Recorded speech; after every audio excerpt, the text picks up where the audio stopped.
चतुर्मंडी नामक गांव में एक जमींदार रहता था।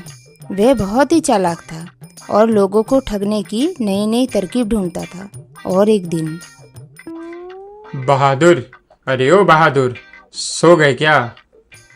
नहीं नहीं साहब जी, थोड़ी झपकी लग गई थी। क्या कहा? झपकी? और पगार लेते हो मुफ्त की? तुम्हारी नींद मुझे बहुत देर से खटकी, और अब अगर ली झपकी तो पड़ेगी थपकी।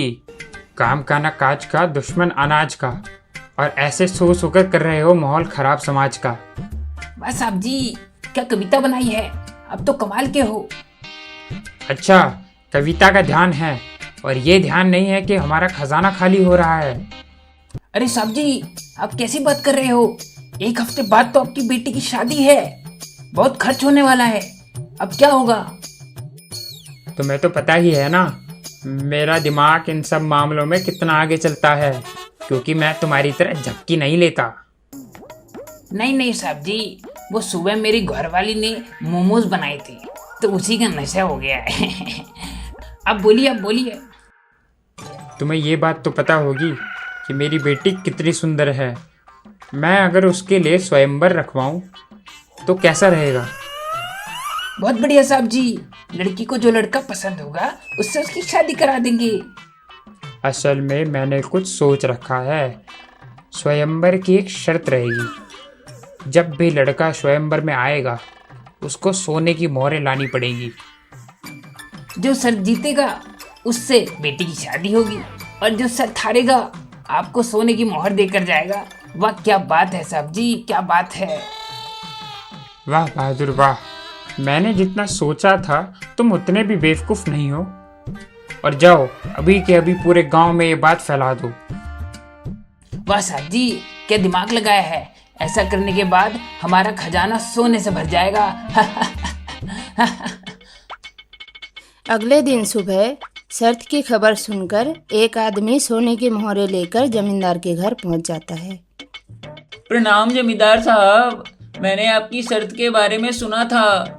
मैं आपकी शर्त मानने के लिए राजी हूँ। मुझे पता है आपकी बेटी बहुत ही ज्यादा सुंदर है। मैं उसके लिए अपनी जान भी दे सकता हूँ।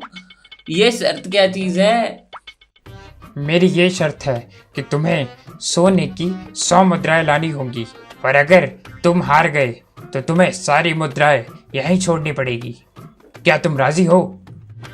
अरे जमींदार साहब, 100 छोड़िए, मैं तो 200 स्वर्ण मुद्राएं ले आया हूँ। आप बस बताते जाइए मुझे क्या क्या करना है। मेरे घर के पीछे एक बड़ा सा तालाब है, जिसका पानी बर्फ जैसे ठंडा रहता है, और वो भी 12 महीने। तुम्हें 3 दिन और 3 रातें लगातार उस पानी के अंदर खड़ा रहना होगा। अगर तुम लौट कर आए तभी मेरी बेटी से शादी कर पाओगे, वरना तुम अपनी सोने की मुद्राएं भी हार जाओगे। ठीक है जमींदार साहब, मुझे आपकी शर्त मंजूर है, और मुझे सोने की मुद्राओं से कोई फर्क नहीं पड़ता। आपकी बेटी के लिए मैं 2 महीने भी पानी के अंदर बिता सकता हूँ। मैं अभी जा रहा हूँ पानी के अंदर। तुम्हें क्या लगता है बहादुर, ये शर्त जीत पाएगा?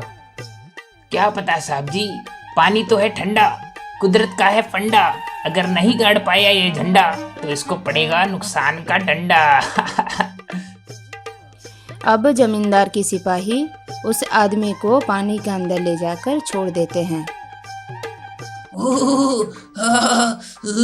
अरे बाप रे, इतना ठंडा पानी!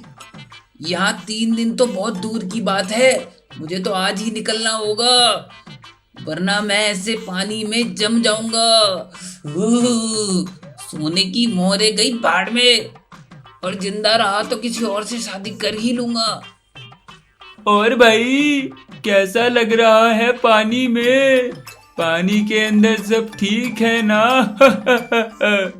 बहुत अच्छा लग रहा है, बहुत अच्छा लग रहा है।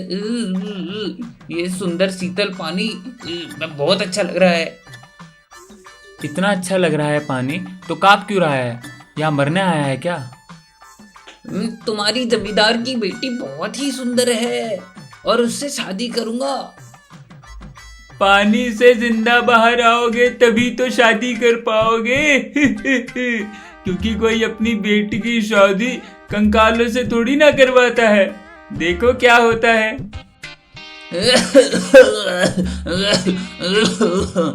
सुनो ना भाई, क्या मैं थोड़ी देर के लिए पानी से बाहर आ सकता हूँ क्या? नहीं नहीं, बिल्कुल नहीं, तुम ऊपर नहीं आ सकते। अभी तो पहला ही दिन है, अभी तो और 2 दिन बाकी हैं। अरे बाप रे, अभी से मेरे हाथ पैर सब जम चुके हैं। पता नहीं शादी तक मेरा क्या हाल होगा।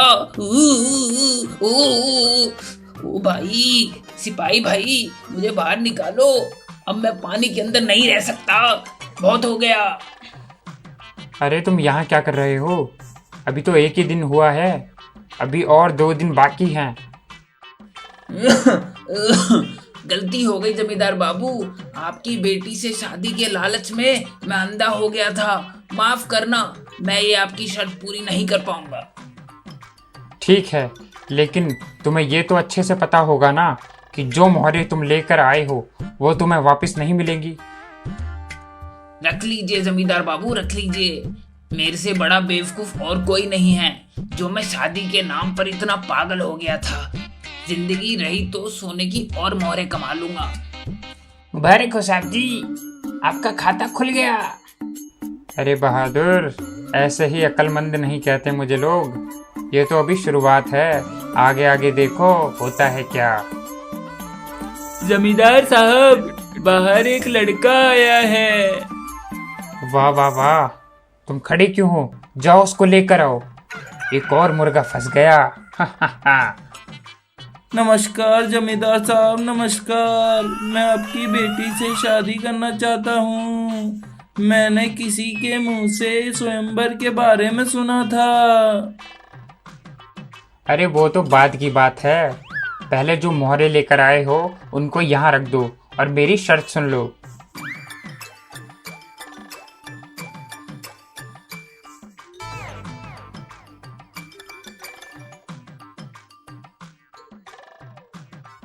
अब उसके बाद जमींदार के पास रघु नाम का एक लड़का आता है। जमींदार बाबू, मुझे आपकी बेटी से शादी करनी है, लेकिन आपको देने के लिए मेरे पास सोने की मुद्राएं नहीं है। लेकिन मेरे पास 15 एकड़ जमीन है और 2 भैंस है, वो सब शर्त में रख सकता हूँ। ठीक है, मुझे ज़मीन भी चलेगी, लेकिन अगर शर्त हार गए तो तुम्हें ज़मीन छोड़कर जाना होगा। ठीक है जमींदार साहब, बताइए आपकी क्या शर्त है? आपकी सारी शर्त मंजूर है।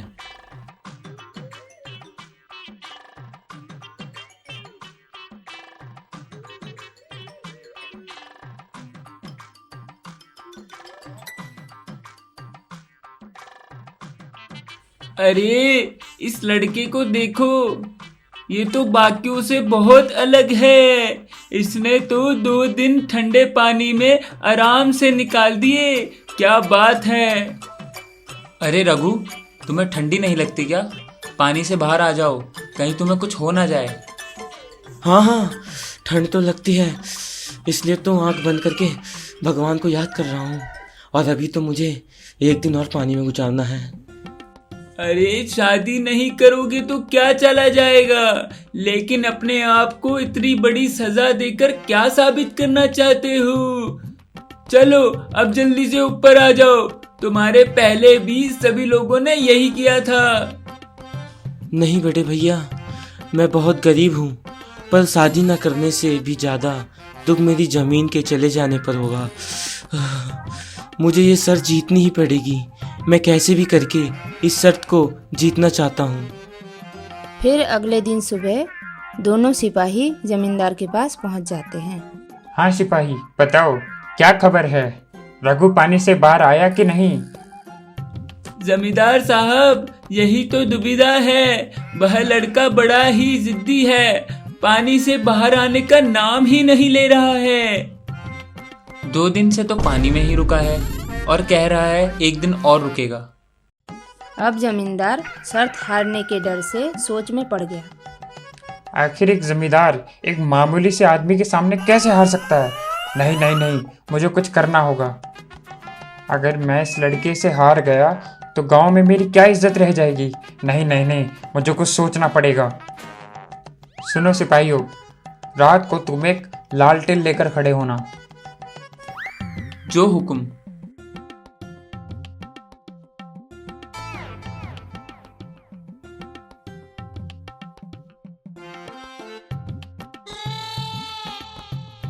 अब रघु 3 दिन लगातार पानी के अंदर रहकर बाहर आ गया और खुशी से जमींदार के पास चला गया।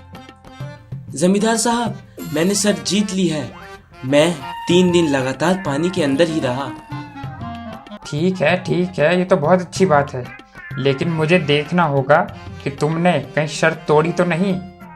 हाँ, देखना पड़ेगा कि तुम्हें गर्मी कहाँ से मिली है। ये आप कैसी बात कर रहे हैं जमींदार साहब? मैं तो 3 दिन लगातार उस बर्फ जैसे पानी में खड़ा रहा, वहां भला गर्मी कैसी? तो ठीक है, बताओ फिर पहली 2 रात तुमने कैसे निकाली? पहली 2 रात तो मैंने आंखें बंद करके ऊपर वाले का नाम लिया, जिससे मुझे शक्ति मिली। पहली दूसरी रात तो ठीक है, अब बताओ तीसरी रात कैसे निकाली? तीसरी रात में आपके 2 सिपाही एक लालटेन लेकर खड़े थे और उस लालटेन की ज्योति को देखकर मैंने सूर्य देवता को याद किया और सोचा कि कुछ समय में तो सूर्योदय होने ही वाला है और इससे मुझे ताकत मिली। अरे यही तो तुमने शर्त तोड़ दी। जीतने के लिए बेईमानी करते हो, क्या समझते हो हमें पता नहीं चलेगा? रात भर तुमने उस लालटेन को देखकर गर्मी ली और यह शर्त के नियमों के खिलाफ है। अरे ये तो बहुत गलत बात है। तुमने शर्त तोड़ दी, जमींदार बाबू से झूठ बोलते हो। तुम्हें पता है इसकी सजा क्या हो सकती है? इससे पहले कि मैं तुम्हें और सजा दूं, चले जाओ गांव छोड़कर। अब रघु अपनी जमीन को हारने के दुख को अपने अंदर दबाकर गांव से बाहर जाने लगा और तभी रघु से गांव के एक पंडित जी टकराते हैं। अरे क्या हुआ रघु, तुम शादी की शर्त जीते या नहीं? और तुम्हारा मुंह क्यों लटका हुआ है भाई? कोई बात है क्या? क्या बताऊं पंडित जी, मैं तो बहुत बड़ी परेशानी में हूँ। अब आप ही मेरी मदद कर सकते हैं।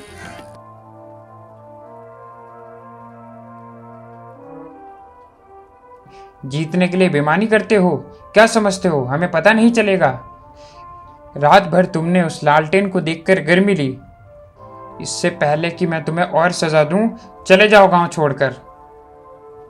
अच्छा, समझ गया। तुम एक काम करो, कल जमींदार को जाकर बोलो कि गांव के पंडित जी ने अपने घर पर दावत का आयोजन किया है। अब समय आ गया है जमींदार को सबक सिखाने का। अब उनको उन्हीं की भाषा में समझाते हैं। ये आप क्या कह रहे हैं पंडित जी? सबक? कैसा सबक? अब तो मुझे और सजा मिलेगी। डरो मत रघु, डरो मत, मुझ पर भरोसा रखो, मैं सब कुछ संभाल लूंगा। और अगले दिन जमींदार पंडित जी के घर पहुंच जाते हैं। अरे वाह वाह, क्या खुशबू आ रही है। मुझे तो खुशबू से ही भूख लगने लगी है। आपका क्या कहना है जमींदार साहब? जी पंडित जी, खुशबू तो बहुत अच्छी आ रही है। जरूर भोजन भी बड़ा स्वादिष्ट होगा। अब जमींदार खाना खाने बैठ जाते हैं और खाने का एक निवाला मुंह में लेते ही ये कैसा खाना है? मुंह का स्वाद ही बिगाड़ दिया। क्या हुआ जमींदार बाबू, इतनी अच्छी खुशबू तो आ रही थी खाने से। खुशबू? कैसी खुशबू? इतना खराब खाना तो मैंने अपनी पूरी जिंदगी में कभी नहीं खाया। खाने में नमक ही नहीं है। अरे जमींदार बाबू, ये क्या कह रहे हैं आप? नमक है, जरूर है। देखिए वहाँ रखा हुआ है, वो दिख रहा है ना नमक आपको दूर से। अरे आपका दिमाग ठीक तो है ना?